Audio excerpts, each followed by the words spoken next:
get going. How cool is that going to be? It's getting close. We've got about a minute left. If anybody's watching this already, we're going to be live very, very shortly. I'm just literally waiting for YouTube to sort of flick on.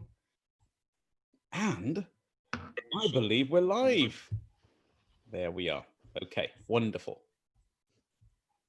Can you still see me there, Rav? I can see you. Great. Can you hear me? On YouTube, absolutely. A1, yeah. Perfect, clear.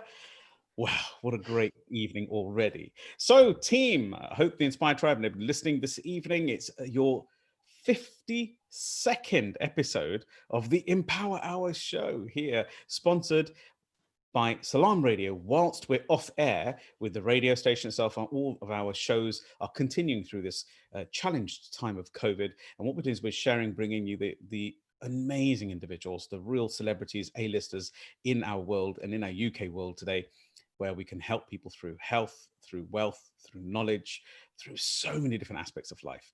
This is myself, Sukhiwahiwala, your host. If you're watching us live, welcome from YouTube Live and welcome to my channel. I really hope sincerely that you're going to be watching other stuff that's going to be on the channel as well.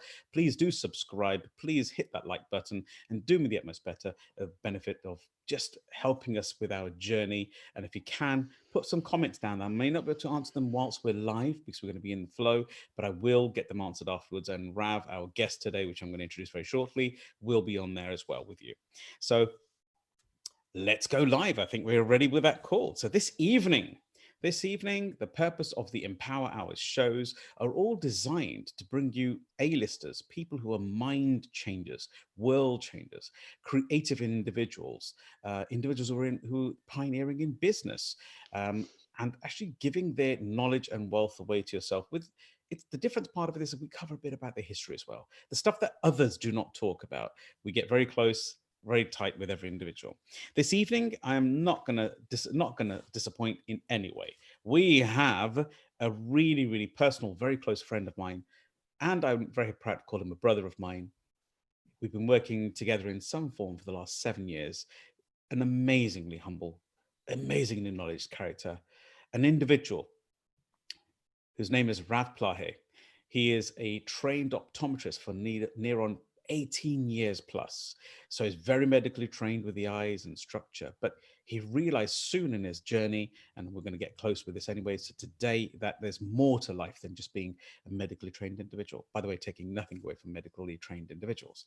He looked and realized that there's a deeper meaning to life, and he realized that it's about energy, nutrition, and mindset all in one. Without taking too much of your time, I want to invite Rav. Welcome to the Empower Hour show. Hi, Sukhi. It's good to be here. Good to see you. Honestly, the pleasure's all ours. And I hope everybody's going to be completely scrambling at putting all the comments down into this particular video show, because this is another power-packed health structure about how we can actually take command of our immune system and many other things during this COVID period of time, so that we can actually remain a little less stressed in this flow. And I hope you're really enjoying it so far. So Rav, I'm just going to get really close and to the point, if you don't mind. I mean, it's wonderful having you on the show, really, truly, because I know your ability and your sheer unbelievable retention of knowledge and being so live tile active in the knowledge application. It's very humbling to be around you. Thanks, Sukhi. Embarrassing me already. There's plenty more to think about later. So for all of you who are following us tonight live on YouTube, please, please, please stay to the end, because at the end, we're going to give you some real beautiful nuggets all the way through. So Rav, a question to yourself. Of course, you work within energy medicine. Of course, you work within nutrition. And of course, you're very ultimately trained when it comes to, and obviously I know that you're a Sikh and a very humble Sikh. You're always on that Sikh, that Sikhna, that learning journey for the rest of your life. And that's evident whenever anybody speaks to you. And you focus on mindset and stress reductions and stuff.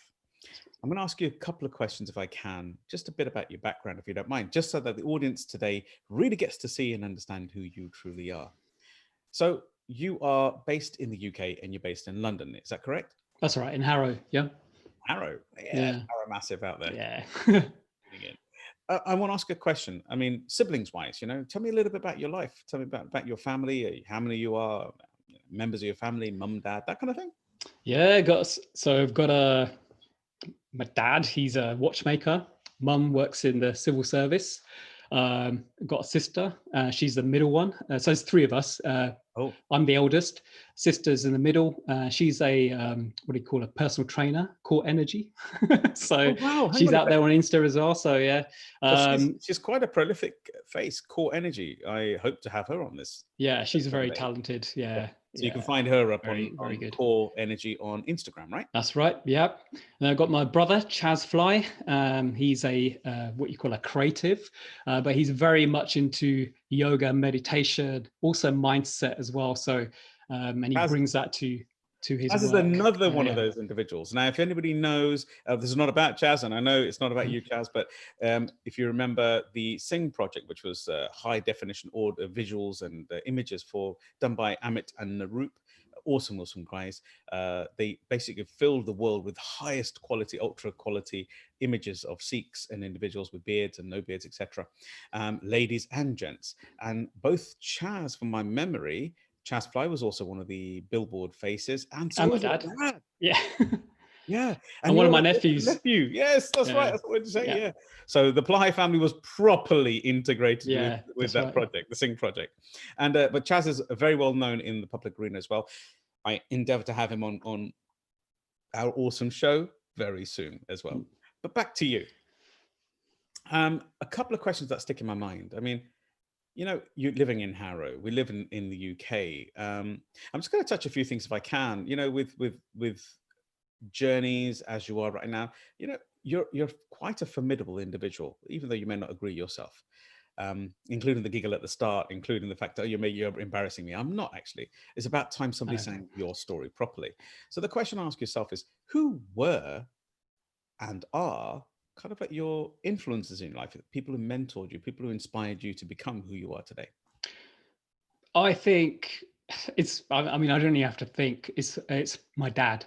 So from a very young age, he was reading books on by Dr. Wayne Dyer. He's got a book on children and how to influence people and make them your friends. Carnegie and all those sort of books, they're always sort of lying around. Got to read them. And I remember in 1990, I think, I read this book he bought called Super Living, and the author is Peggy Brousseau. You can't really get the book now, but in that there was like everything to do with wheatgrass, spirulina, acupuncture. It was so ahead of its time, and I just sort of absorbed this information. And everyone can remember my dad doing his headstands. He still does them, and so so with these yoga, so it really did influence. It gave us that kind of other, it influenced us in a way that we took on alternative, Views and views. Just things that other people just weren't doing at the time. It's correct in saying that things like what we'll touch a bit later on it, but versions, right? Different versions of life, right? We have that causative logic and understanding of the map is not the territory. Yeah, that kind of right. Is that right? Yep.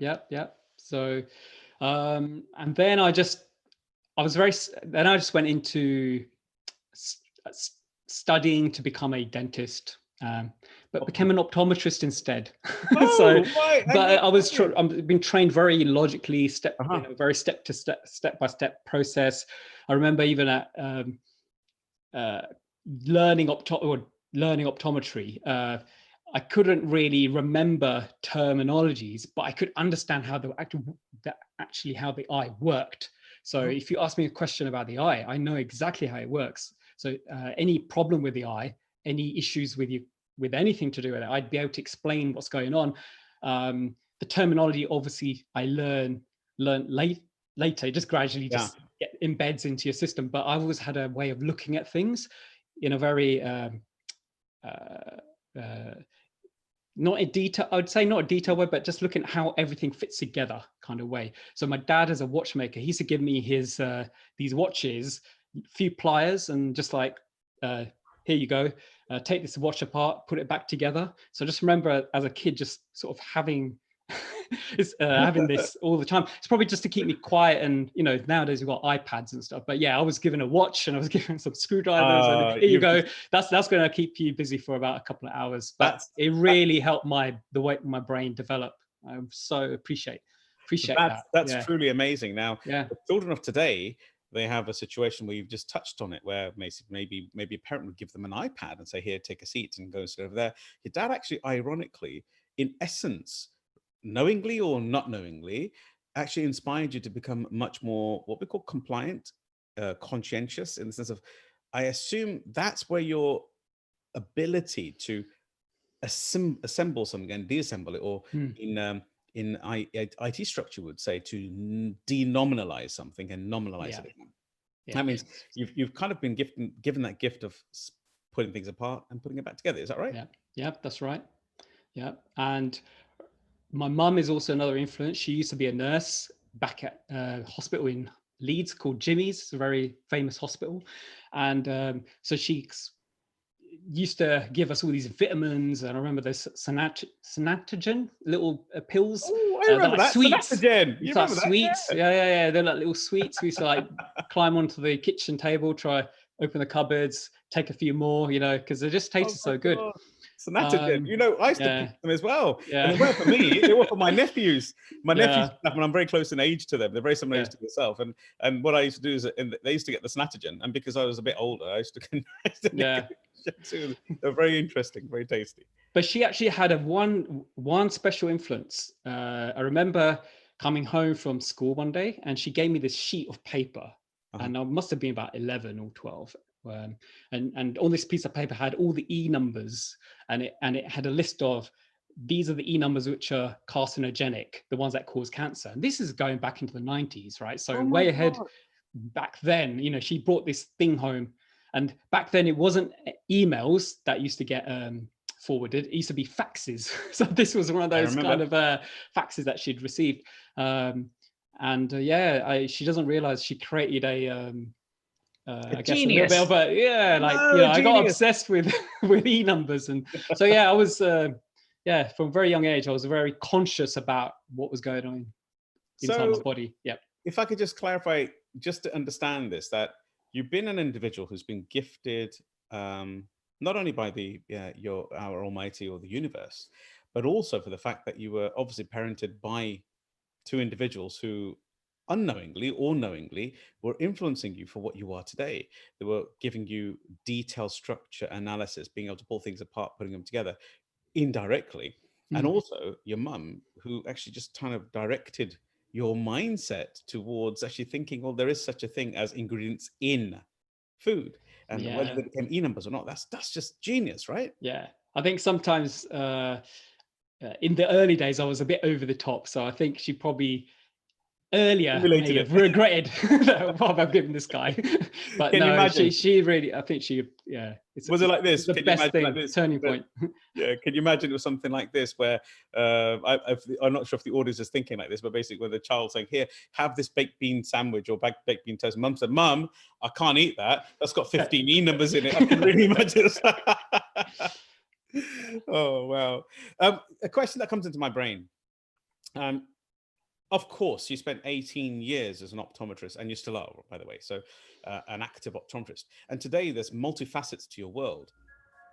But the question is, what actually created that inspiration in your brain to shift, to see the world from a different perspective, to understand that there is another model? For example, from being an optometrist with a medical background, etc., starting off as a dentist, obviously, and ended up in optometry, which is a story within itself. We'll have that for another conversation. But how were you stimulated, or what actually directed you towards realizing there could be more, there could be layers, there could be a depth, a deeper dive in life, full stop, with energy healing and mindset structures? Well, mindset, I'll touch on this very briefly, but with mindset is one of my friends, Ricky, and he's probably watching right now. He introduced me to NLP very early on. And so I already had a new structure of, we can change ourselves, And up until that point, I was maybe a bit 23. I just thought how we are is just how we are, and that's how I didn't understand how we we are influenced by the media or other people's opinions. I didn't realize how our brain actually functions until that was introduced to me. But my major turning point was where around 2007, 2008, working for really well-known opticians, but being very stressed out in that job, seeing 20 people a day, no respite, just not enjoying what I'm doing. I started to get digestive issues, like eating things and then just having them come out straight away out of my in system. a polite way of saying it, yes. Getting cramps and things like that. I did know I had an intolerance to milk from an early age, but that just got worse. So I switched to goat's milk at that time. I didn't know much about nutrition. I just researched and found that goat's milk was a slightly different protein. So I thought, let me try this. And I was good for a while. Just to ask a couple of questions, if you don't mind, just to hold a little bit. Firstly, NLP, just for anybody who's out there, you know what NLP is, neuro linguistical programming, which is by Dr. Bandler and Richard Grindler. So the principle of that is it's a toolbox in psychology that you can use, and we'll talk about that in a moment. So going back to the intolerance, you said that you knew about the intolerance from a young age, and I knew about but I just got on with life. I loved milk, but it would just give me diarrhea. And but when I got stressed in my job, that whole digestive issue got stimulated to the point where even the goat's milk wasn't working. Well, it wasn't suiting my body. I was eating anything and it was just coming out, and I couldn't understand why. And at the time there wasn't a lot of information even on the internet about the symptoms I was getting, and some people would call it IBS, irritable bowel syndrome.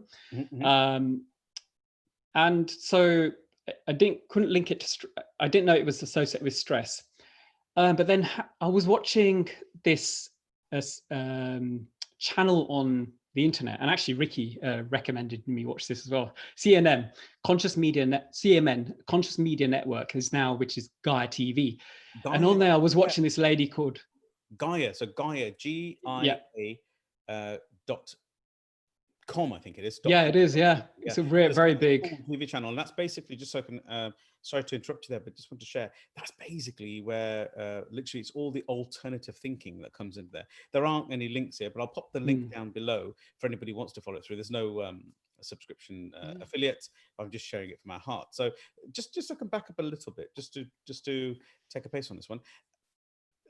How, I mean, what you said you had drank milk, and it was cow's milk that you were drinking, and then you shifted to goat's milk and it was a different protein. So please help us understand a little bit more about that. So so when you're drinking milk, there's a couple of things you can be intolerant to in milk, and one of them can be the lactose, and one of them can be the casein or the protein in milk. Most of us just assume it's the lactose. Now, when I switched to goat's milk, the protein is closer to human milk protein, but it's not the same. So my body was able to assimilate that. But your body can only assimilate so much depending on how stressed you are as well. So this is what I know now. Back then, I didn't know this. So back then, how did you manage? This is kind of before you went into your journey as being the optometrist going to see people and getting stressed with 20 calls a day. So how did you manage your IBS at that time?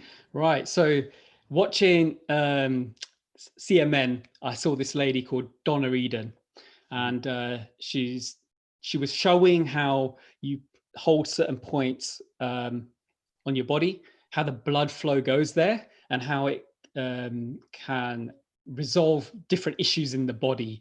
It's associated with what we call Chinese medicine. But one of these points is called a spleen lymphatic point, which is about there. It's like 2 ribs up from the bottom of your rib cage, and you'll find these gaps. And she was describing that these are called spleen points, and I started massaging them, because that's what she said, massage these, because these can help you assimilate food. And if you have IBS or those sort of symptoms, massaging these can help. And it has an effect on the lymphatic system, but it's not a lymph node. There's no lymph node there, but it just sends a signal to the lymphatic system to do something. To clarify something for everybody who's following this. So just to be clear, because if somebody has some form of IBS, or they're currently experiencing this at the moment, they could semi-benefit themselves by following this instruction. So you're saying it's kind of like the difference with the space between the second and the third rib? Yeah. So for men, if you just get in line with your chest, your nipples, come down, you'll find these gaps, holes. For women, if you come from the bottom of the rib cage, come up, you'll find this kind of like this is like a gap in your rib cage, and these points we saw. There are some other points which are actually on the same points, but found here on the side of the rib cage. And all you have to do is put your hand there, and wherever your little finger is, you find it. And it's like if you do the sort of like a gorilla kind of thing, and you can get your thumbs like that, and you can massage into there. That's the same point. Now, massaging for sort of how long? Or normally about just a couple of minutes, and you breathe in at the same time. Okay. Yeah. And what you'll find is they're sore mainly once you've eaten. They'll be sore. So they help your digestive system digest food, I guess. And I was doing this for a month, and my symptoms just went away. But there's more to it than just those points. There's other points in a sequence, probably too long to go through right now. But I imagine they were also calming me down at the time. But these points also help to shift things in my body. These points are not just for assimilating food; they assimilate emotions, thoughts. So anything that needs to be resolved, these points are very good. So these spleen points are also they're sort of the mothering energy of the meridian system. So it's a nurturing. Truly genius, because I'm not joking. That's going to help so many people. So if you're finding this kind of challenge right now, just use that example that Rav's just shared with yourself, and just enjoy it, and let us know in the comments whether it helped you or not. Please do be interactive. It helps us communicate more and more information. And what we've got, by the way, is Rav will also be responding to some of the actual messages on here. So if you've got any questions after the show, he'll carry on responding to you. So please take the time out to do that. Rav, that's just to me, it sounds like magical. But you said that it changed your world and got through. There's one thing that sticks in my brain. What is the spleen, and what does it do? Just for everybody who is listening. I know we're supposed to all know, I kind of do, but I just want to help everybody. So we've got quite a young audience as well who follows us. Right. So it basically recycles your red blood cells, and that's what Western medical science will say. But in Chinese medicine, it has other effects, like I described. It's an assimilate. It kind of changes and converts things. So so in Chinese medicine, when we talk about like meridians, which are associated with the liver, kidney, spleen, small intestines, they're not always associated with the actual particular organ themselves. Sometimes it's just they run through that area, or they have it's hard to say. Everything's metaphorical in Chinese medicine, the 5 elements. So kidney is about new beginnings. It's about power. Liver is associated with anger and power as well. So each organ has a kind of a energy and relationship to it. Yeah. So we had I think around episode 30 something, we had a gentleman called Nick Haynes who covers around the 5. Oh yeah, that's right. Yeah. But could you do me a favor just for today? Is it possible just to quickly just tell me what the 5 energies are, if that's possible? So you've got fire, earth, metal, water, and wood. And each of these have also a personality to each of them.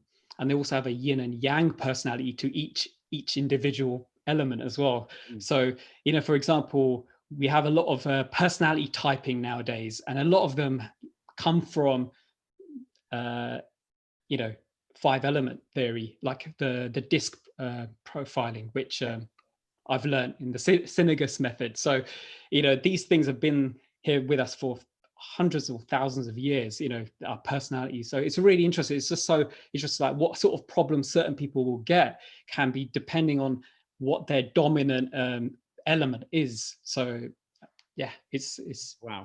You can get really deep into it. So we're going to go deep in a moment, right? But the question I'm going to ask yourself, so you're here, you've spent 18 years currently in that space. You've been schooled beautifully by your parents. You're in a position where you've actually realized that you can adjust or change kind of your own health yourself, by understanding, absorbing information from an alternative understanding. Now, what actually did you do with this information, and how did you move forward? I mean, have you studied in these arenas? Yeah, so I went on to study with Donna Eden many years after I followed that procedure, and I became one of the first students that she taught in the UK. And I remember also going to work as a domiciliary optometrist, and then seeing these elderly people in their homes, doing their eye tests in their homes, and seeing that they can't move, their joints are gone, that they've got illnesses, these chronic illnesses. And I just wonder, like, I wish I could use my energy medicine with them and help them. So my mind started to get focused on how can I help people. I used to practice energy medicine on family and friends, but one question they always used to ask me was, Rav, then what do I eat? And I just didn't have the answer. I knew what was good for me, but also had a understanding, I don't know where it came from, that not all diets are suitable for everyone. And I wasn't going to give that information to people because I didn't have that knowledge. So I decided to study it. To touch, if I can, a little bit. So the stimulation of seeing an elder in that pain, because you used to go around the house as an optometrist, as a home optometrist. So you'd call around their houses or elderly residential homes or something of that sort of nature, and their personal homes. And so you're faced with this being, this elder, sitting in front of you, who you're seeing their eyes, and they would say things. You said, saying things like, well, they would say, like, you've come to help my eyes, but I'd do anything if you could, like, make me walk, And so this was all going along while I was practicing at home with my family and friends. And then this question about nutrition was coming up. So I studied a little bit more by myself and found out more about medications. And I realized that these people are on certain medications which do not stimulate or they basically inhibit or stop their healing process. And one of these medications is an acid blocker. We call it a proton pump inhibitor. It basically stops you getting acid reflux. And Sukhi, you've got to understand, right? Why do we have acid in our stomach? Do you know? Do you have an idea? I think it's something to do with digestion, right? Yeah, well, stomach acid breaks down proteins, but not only that, it helps you break down and digest minerals, magnesium, your iron, and B12, So having enough stomach acid in your gut will help us absorb these minerals, which is mainly what we're made up of. And you hear about B12 deficiencies and things like this. You need stomach acid, which will help something called intrinsic factor to be created, which then helps you absorb B12. And so it's so can you just imagine now, you've got an elderly person who's now on these medications. It doesn't really matter what their vitamins you're giving them or what they're eating. They can't actually absorb, digest these things. And then they're also given calcium tablets because they get low calcium. But why have they got low calcium? Because they can't absorb they can't absorb the calcium either. So because of these medication. And that medication is very good because it works, but you're not really meant to be on it for the rest of your life. And there are ways of actually fixing this acid problem. it's not the same way for every single person. And I have to emphasize that. So if anyone wants to know, how do you fix my stomach acid, we have to delve into your life and your history. Just a question there. What you just touched there was mind-boggling. What you just said there was the interconnectivity of everything. So you're stopping possibly, let's say, if you've got acid reflux and you have indigestion or heartburn, you're putting a chemical inside your body which then reduces the acid. Yeah. But on top of that, you're telling me, and you're telling the audience here, which is just unbelievable, that the chain reaction of what's going on in their body is that the lack of acid will reduce their lack of ability to ingest minerals and vitamins that are necessary for your life food, from their your food. Nutrition in general. Oh my nutrition. God, this is but let me put a warning though. That's like, you can't stop that medication if you're on it. Yes. Because that medication has for many years stopped your stomach acid from producing acid. So it's kind of put a block, but your body is still trying to make acid. Now, when you come off those tablets, guess what's going to happen? There's a dam, and it's just going to go like that. So you're going to get a lot more acid reflux than you ever did beforehand. So there's got to be a gradual ease off, and you have to work with your doctor. The doctor is the only person that can take you off these medications. So magical. If I have a client, that has to be done. All this has to be done with a doctor. So I understand something, and I'm just going to share something. I'm sorry to interrupt you there, but we're halfway through already. Oh, my God. Rav. 13 minutes have passed, and if you've just joined us, I'm not joking. You need to rewind to the start when it's finished, when the live finishes, and you need to start from there. We're in for a treat this evening. We've already covered 5 or 6 diamond nuggets of information, which I call epiphanies. They're like the shifts that have happened internally with me already, and I've realized that my food kind of defines me. And then secondly, the fact that I'm actually defined by these profiles out there as well, with my psychology and the stress factor, but also things like how my food is being inhibited and I'm not even getting the mineral. Honestly, you've got to watch it. Rav, I'm going to ask you one more question before we move on to another phase. Okay. It's really important for me to understand something. So I wake up and I've had this many conversations with individuals where if I've eaten my food today, so I've put some food in myself, and you're talking about the inhibiting of my stomach acids and stuff that stops us digesting. So magnesium stopping calcium can't be absorbed, all these things you've just shared. So it's like a chain reaction. But my question is that, what do I do when I think I've had magnesium that should resolve that problem? I've eaten it. So is my food going to actually give me that balance if I haven't got myself right? And is it just about self? I mean, as soon as I've eaten it, is that in my body? It's in your body. Well, it's not really. Because if you're going to talk about the immune system, which is today's topic, your immune system is always thinking about what the external threat is. What's an external threat? And people don't know this, but when you eat something and it goes into your system, in your mouth, trachea, your esophagus, into your stomach, into your intestines, out the other side, that to your body is still seen as the outside. It's not really inside your body. It's a tube. Think of a tube. That's just a tube. Blow my brain there a second. 1 minute. Yeah. So my body is seeing the food that I've just eaten, or the water that I've just drank, as not inside me, right? Because my brain's not inside you yet. Yeah. Wow.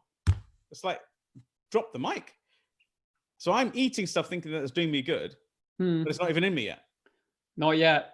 So, I mean, there's so much to this. It's probably we don't probably have enough time to go into the depths of it. But one little example, coming back to stomach acid, that is probably your second line of defense. So, your stomach acid, its job also is to destroy bacteria, parasites, and things like that, which come into your system.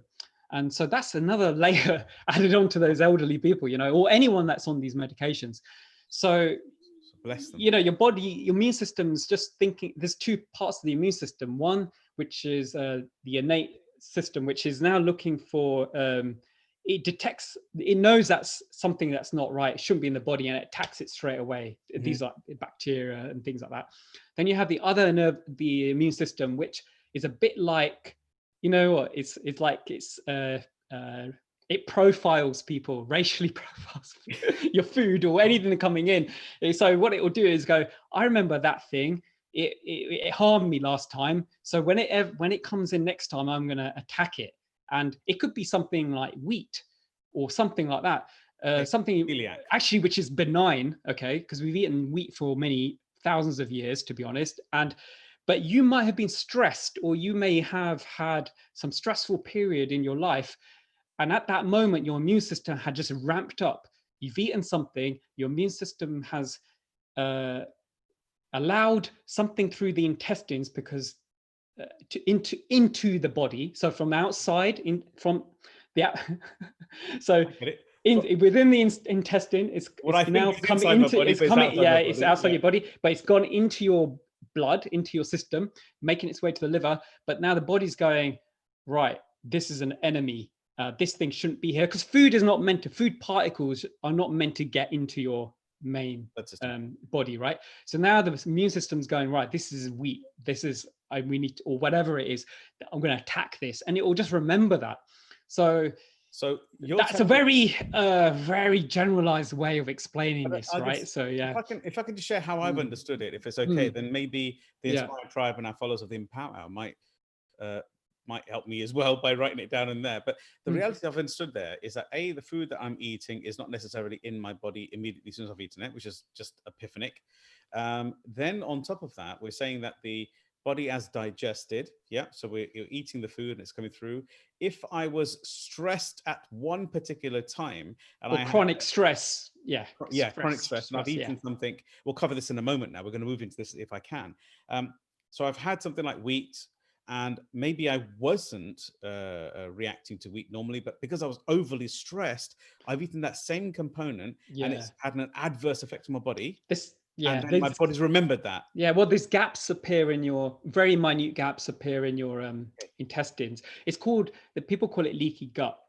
And there is a more technical term. It has just gone out my mind. But, in that moment, it may have just allowed something mainly a protein that shouldn't have been going in. It's allowed it in and realized, oh, right, I don't recognize this. This shouldn't be here. Unbelievable. So thank you very much for sharing that. And I'm hoping the audience has just been mind blown by that. The fact that it doesn't mean that you're always going to react the same way to in the past, that you haven't previously had maybe a reaction to something like wheat. I'm just picking wheat because it's there. But then just that one moment started to stimulate it and the brain's remembered it. So is there actually a way of untraining the brain and the body to react that way? Oh yeah, I believe there is. I had a client where we helped her body understand that this thing isn't really an enemy to the body anymore. So please stop attacking it. And I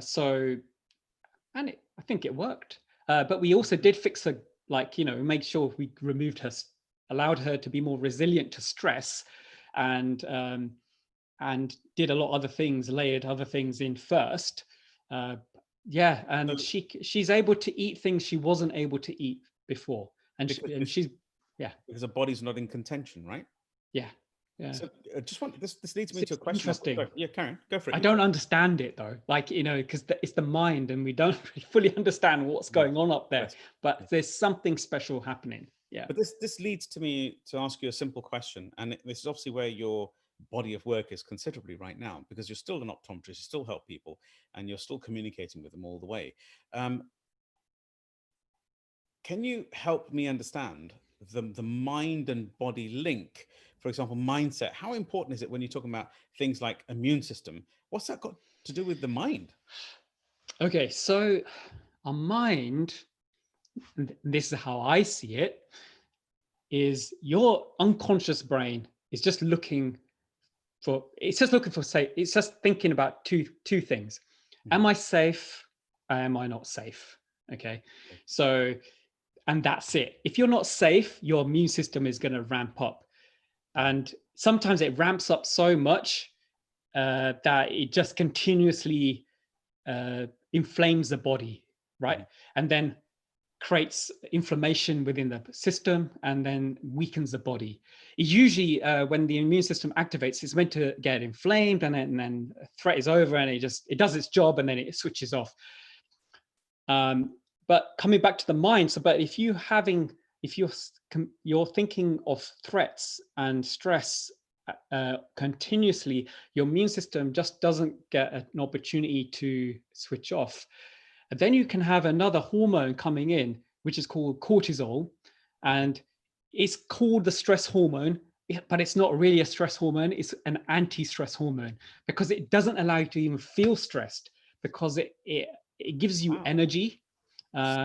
It's an anti-inflammatory as well. So if you have any infections or anything going on in your body, you won't get a cold. You won't get anything, because you're so stressed and your body's still ramped up that these infections are just in your body. And this is where people go on holiday after maybe doing, they're working 9 to 10, and then they go on holiday and then they get a cold and they wonder why they got a cold. It's because it's that point where your stress levels dropped, and your cortisol levels dropped, your immune system, although it was ramped up, it was also suppressed at the same time. It now switches on and goes, whoa, what's all this like? What are these things? Let's attack it now. Let's get rid of it. So, it's a really complex network to there's a lot going on. And I think that's why it's important when I have a client in front of me, not to generalize, because we have a habit of generalizing, distorting, deleting information. So it's like, you can't, everyone's like a painting, there's all different things going on. The body's always adapting. So when you have a problem in the body, we think it's a problem, but it's not really a problem. The body's always doing the best it can for you. It's created a spot on your arm or in your face, not because because it's trying to keep you alive. It's shifted focus. It's moved and changed. So it's not trying to harm you. It shifted gears so that if there's something in your body and it needs to get rid of it, and so it may turn up as spots. That's a lot safer than having inflammation in your arteries and things like this. So it will, it will just any condition you've got is a symptom. High blood pressure is a symptom. It's not a disease.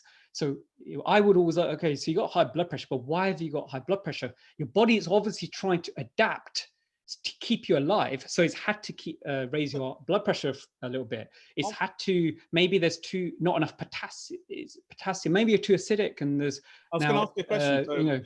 Just based on just looking at that, because obviously we are in a place right now in the current atmosphere, current ecosphere right now, globally, with the pandemic of COVID-19.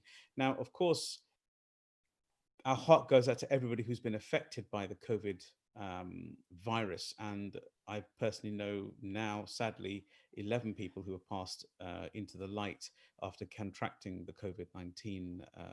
So our heart goes out to everybody who's been affected, from humbleness of that. But on the other side of it is there a possibility that if I'm scared, frightened, stressed of it, that actually would open me to be a little bit more vulnerable as well with our immune system? Is that correct? Yeah, definitely. Like, fear has a definite impact on the immune system. And so your immune system, could we do that you could advise, for us to actually think about doing in that scenario?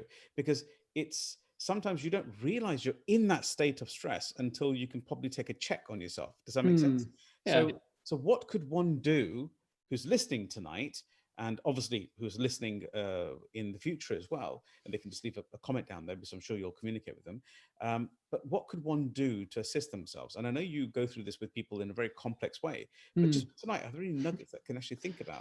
Well, what's coming into my mind right now is that you have to understand your immune system is powerful. You have to trust it.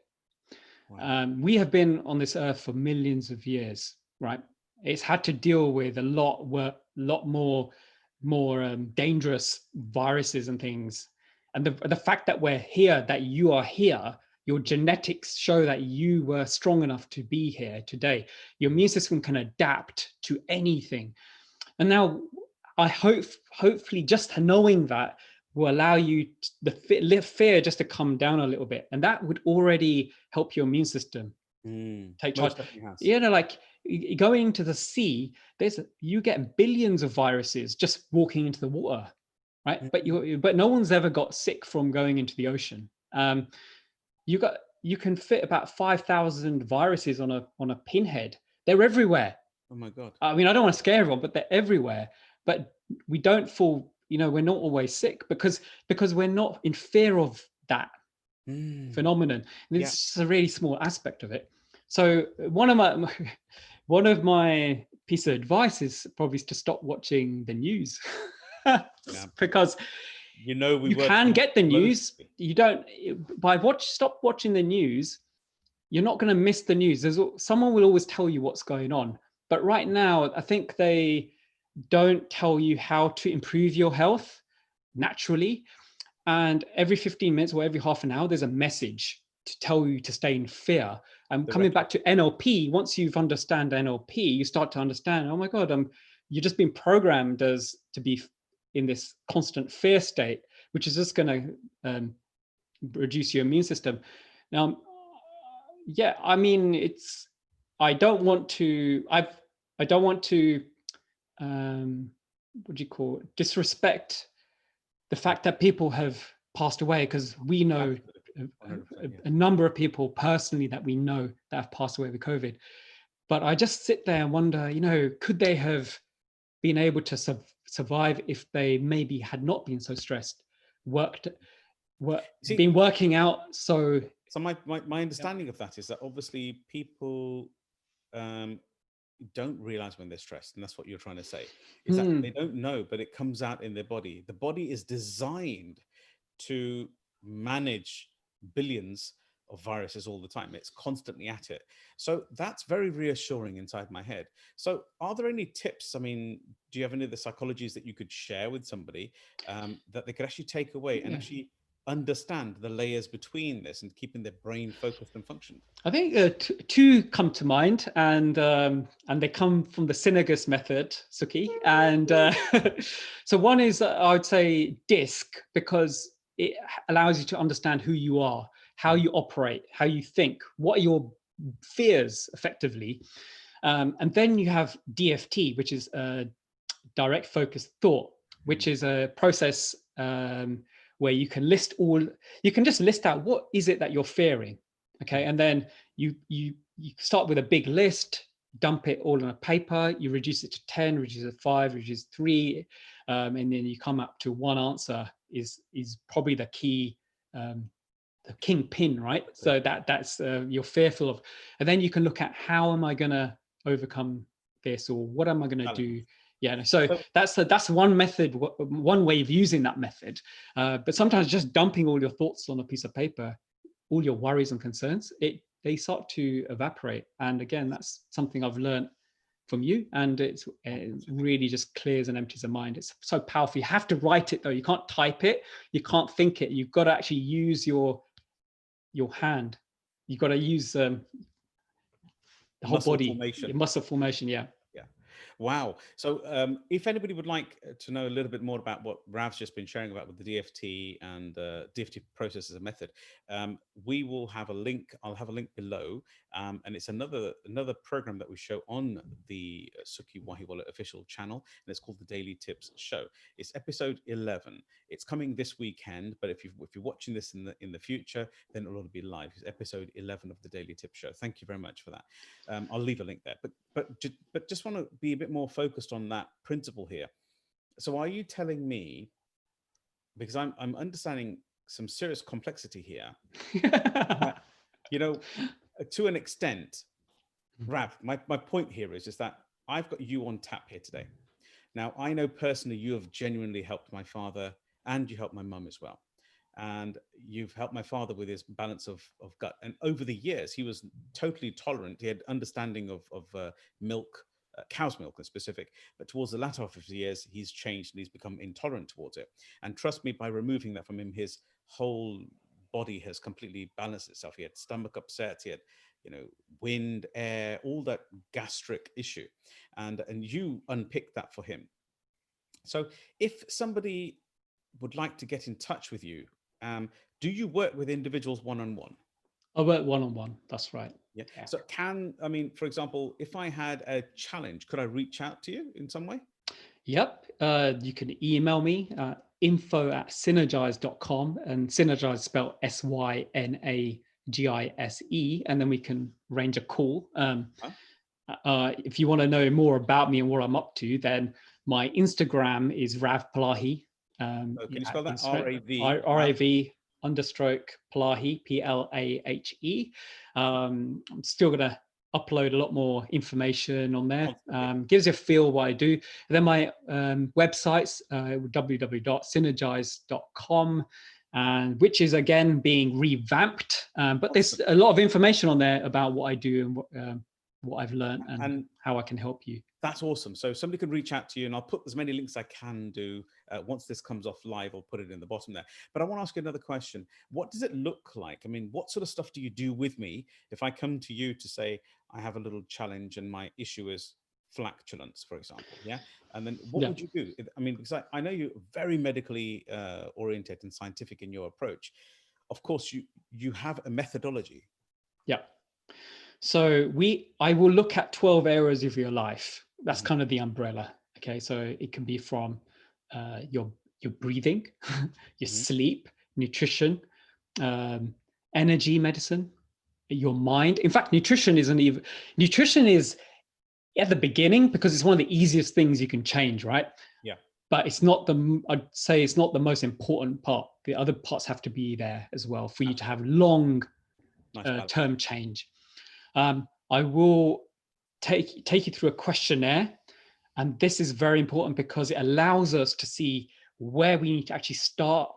So just very quickly, your body needs to know, your cells need to know, okay, are they being nourished, or is it nourishment that they're not getting, or the second thing is, are they being attacked? Are they being destroyed by toxins? So that's another thing, protection, how protected are they? And the third one is the environment they live in. Do they communicate? The cells in your body, does your body communicate? And the hormones, are they working with each other? And this can also come up in your general life as well. So if you are not communicating with people, if you have low purpose, you feel lonely, that has an impact on your cells. Wow. So because inside your body is a whole community of cells working together, not against each other. Even the bacteria in your gut is all there, for a reason. It's all symbiosis. Right? Yeah, synergize. Yeah. So in essence, you're synergizing people's health, right? Yeah. Your 12 steps, what areas are they? Just so I can understand that a little bit better. You've got 12 areas. Yeah. So you got breath, you got mind, you got body, you got energy medicine. You look at toxins that are going in your body. You've got sharing.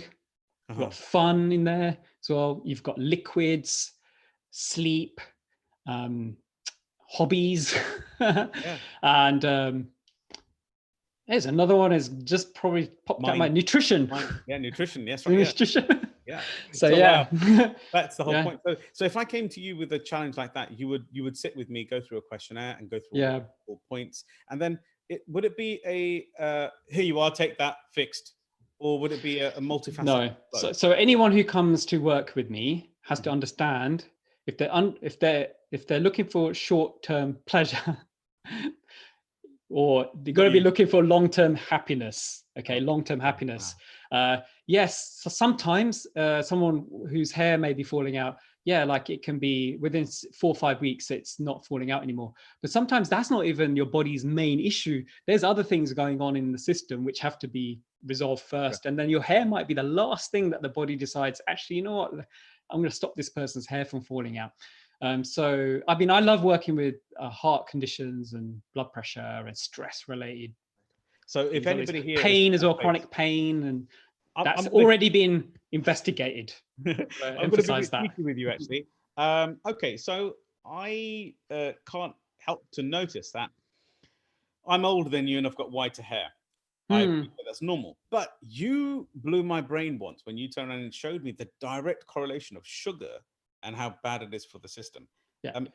Is there a link between? Yeah, I mean, that was the first thing before I even studied nutrition. That was the first thing I stopped. I just stopped sugar, processed sugar, I have to emphasize, because I'd stopped my sugar and then I started eating fruits. And I remember it was rookery and my cousins came round and it was that week before I just said, I've cut out all my sugar. And they said, well, what can we bring you? I go, just bring me some fruit. My sister actually ended up bringing me chocolate, but sugarless chocolate. It was really nice.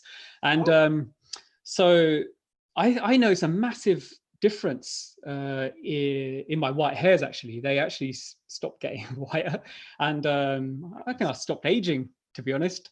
No doubt. But I want to also emphasize this point: is that sugar is still glucose. It's still something your body requires. Okay, it's not we shouldn't demonize it too much, because sugar or any type of food works very differently in a stressed body compared to a non-stressed body, because when you got insulin and cortisol together, you will get fat deposits around your tummy, around the hips, and all this. When you're not stressed, when your cortisol levels aren't chronically elevated, then you will get like you'll be able to process that sugar very easily, and it'll be put down the right pathways in your body. It'll burn it, you know. And This is so powerful. I mean, last week we had an amazing conversation with another person who's very similar to yourself, Dr. Marilyn Glenville, and she was telling a very similar conversation. So this absolutely is powerful music to my ears, and it blew my brain last week. But I didn't realize there was a direct correlation between sugars and white hair, for example. So that's just warming to understand that, how simple things that, as you were saying a moment ago, what you eat is what you become, and just removing that away from your sugar, to digest sugar, just plain sugar, without any of the minerals that come with natural sugars, your body has to use a lot of minerals and resources to digest that stuff, man. So it's taking away from your bones, it's taking away from other things that your body could be doing, and to just digest this sugar. So you've just said something to me. So you're telling me that if you have like an overfix of sugar, it'll take away from your bones and stuff like that? Yeah, I mean, in nature, sugar cane, if you drank, it's in a can of Coke. Oh my God, the figures have gone out of my head. Let's just say there are 30 21 teaspoons of sugar in a can of Coke, right? Yeah.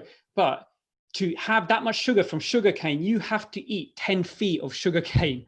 You'll get sick before you get to maybe after 1 foot. Like, your nature has given us food in such a way that you cannot overstep.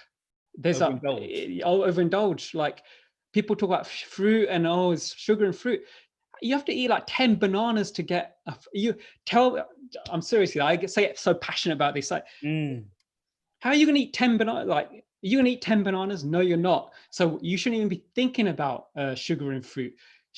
Glucose is our main energy source. It is. We can debate it, but it is. And how I see fruits are vitamins. They have a very, very quick absorption rate into our body. They're full of vitamins. The vegetables are very important because they give us the phytonutrients, the bitterness that stresses our body out a little bit. So the body's immune system gets agitated, it becomes stronger. Then the gut bacteria also eat some of this cellulose and munch on it, and then produce enzymes and create proteins and vitamins in your body. So vegetables are very good. The fiber, that's what I'm talking about really, is fiber. It just really nourishes the gut bacteria. So there's I guess the basic thing I tell people to do if they want to know is eat a rainbow diet and eat within seasons, because your gut bacteria is also seasonal as well. They'll flourish if you eat a seasonal food.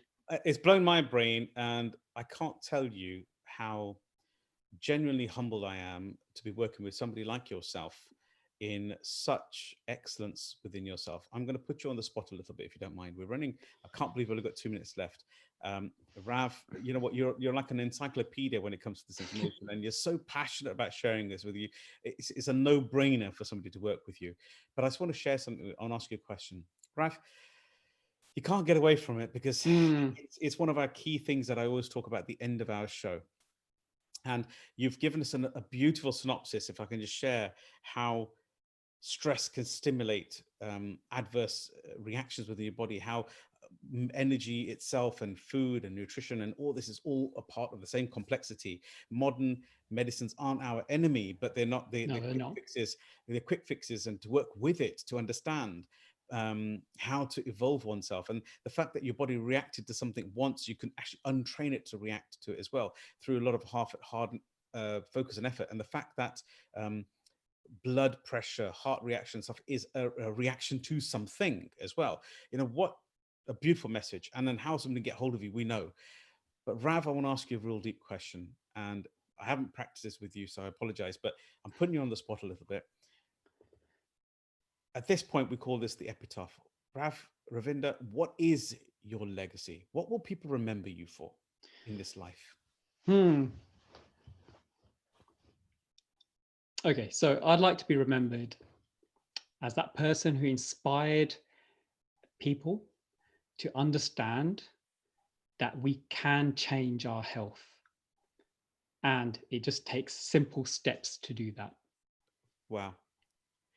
Okay. That we have the power. You definitely do. You know, I'm telling you, it's He-Man. We've got to get on with this game. You know, He-Man, yes. I have the power. You know it. You know, we've come from that generation, and I'm not frightened to share it. Rav, I've got to say, I can't believe, I wish we had another hour to speak to you, and I'm going to have you back on if you don't mind. If you want to hear Rav again, please give me the information you'd like to hear from him, and I will set a whole show based specifically on this. We're about to launch a medicine or a medical show as well, which I'll be having co-hosts like Ravinder and Dr. Marilyn, etc., to come in and help us with that process, with our journey for you, our inspired tribe, and people who follow us. Ravinder, Rav Singh Plahe, I cannot say to yourself how humbled and how warming this has been. It's been a journey. It's been a journey of epiphany after epiphany after epiphany. I'm blown away. I'm going to be sharing this with other people for the knowledge and the help it's going to give other people. And I'd like to thank you from behalf of myself, the Inspired Tribe, and the Empower Hour show. Myself, Sukhiwahiwala. Thanks for coming on the show, Rav. Thank you for having me, Sukhi. It was a blessing. Thanks. Truly. For the rest of us, thank you very much, Rav. And the Empower Hour show comes to an end once again for another episode 52. Next week with episode 53, you need to tune in same time. It's a weekly installment of the Empower Hour show with myself, your host, Sukhiwahiwala, with another phenomenal guest that's going to shift your brain and thinking to empower yourself to take charge of your life to move forward. Next week, see you next Tuesday, 7 till 8 o'clock once again. See you soon.